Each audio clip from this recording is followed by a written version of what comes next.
Albert Einstein said once, he said, imagination is everything. It's the preview to life's coming attractions. Now, I want you to get this now. Imagination is everything. It's the preview to life's coming attractions. Because if you think about it, everything you have, everything we have in this world, somebody imagined it. But guess what your imagination really is? It's the evidence of things not seen. Because your imagination, you know why it's the evidence of things not seen? Because you're the only one can see it. Your imagination is actually God showing you a preview of a coming attraction that he has for you. The moment you don't believe in your imagination, you negate what he got for you.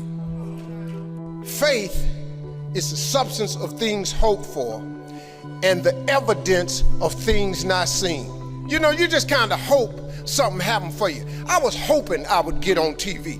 I wrote it on a piece of paper when I was 10, I want to be on TV. The problem I had when I wrote it at 10 was I suffered from a severe stuttering problem. But when I wrote it on the paper, it wasn't factual.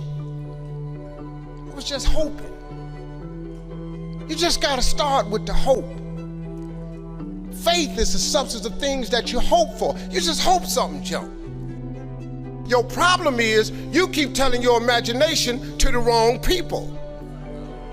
See, if you want to kill a big dream, tell it to a small-minded person. I mean, you was convinced that it was just, oh man, I just came to you. And you told it to them and they shot it down. And you thought since they was your loved ones and they friends and they got your best interests at heart, you believed them. You was wrong. You let them talk you out of what God got for you. Your real life is in your imagination. If you're sitting in here thinking that you're too old to listen to what Steve, hell, I'm 60, but I still rely on my imagination. See, if you think you're too old to make it, let me give you a prime example. Colonel Sanders. Colonel Sanders has been frying chicken his whole life. He was telling everybody he had the best chicken in the world. Ain't nobody believe him. They turned him down everywhere. Colonel Sanders didn't get a franchise till he was in his 60s. When I was homeless, I lived in a car for 3 years. I made some decisions in my life, man, and threw myself off a cliff. I walked into a comedy club for the first time. Had never heard of a comedy club. But all my life, I wanted to be on TV. So I ran up on stage.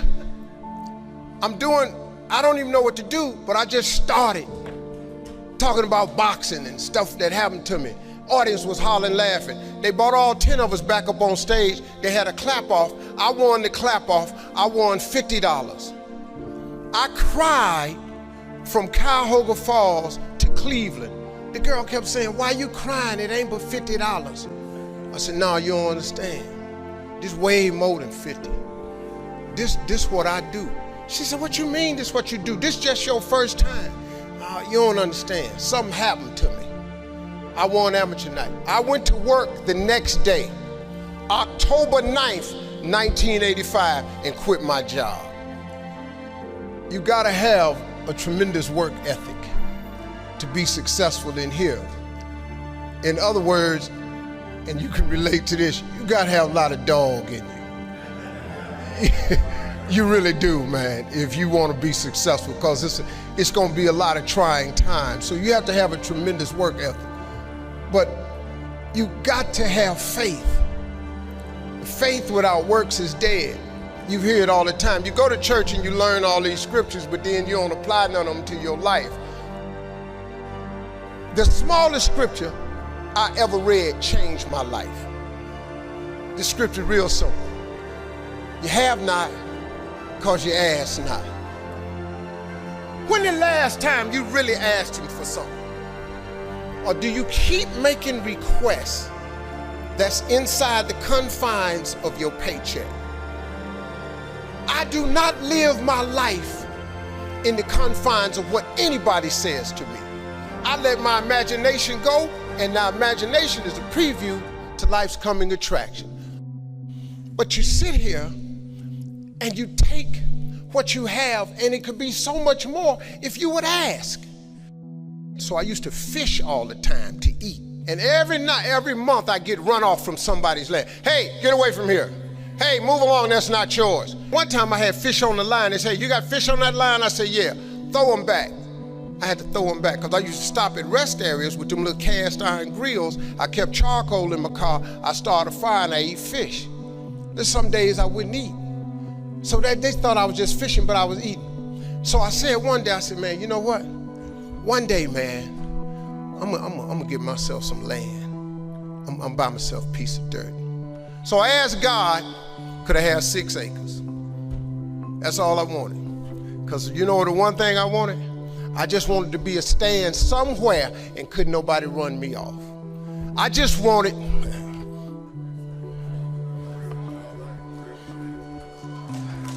So fast forward, God bless me. I'm on Showtime at the Apollo. Lord have mercy. They gave me my money. I saved my money up. I saved $250,000. I'm going and I'm looking for some land.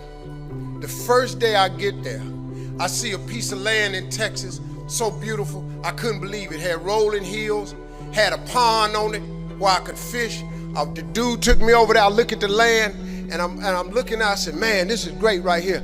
I said, sir, how much is this right here? He said, well, it's about $600,000. And I was standing there, and then I stopped. I said, sir, can I ask you a question, man? How many acres of land is that? He said, this is 6 acres. 6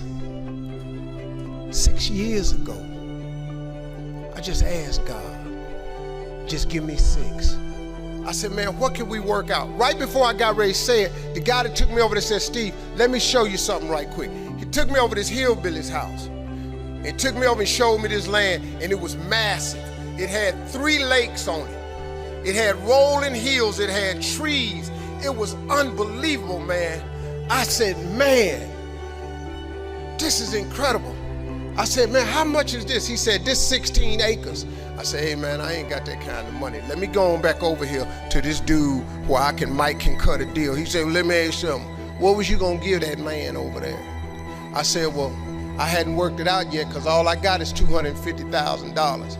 He said, well, listen, I'm in a little bit of a tight right now. Said, if you can bring me $250,000 cash by tomorrow, I'll give you this 16 acres.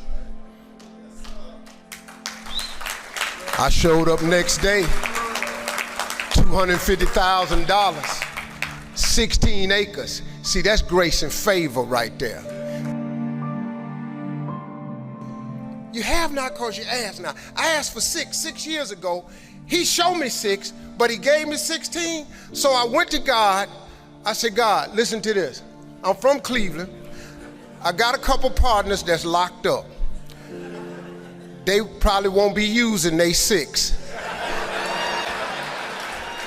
So I said, Lord, could I have they 6? And he said, yeah.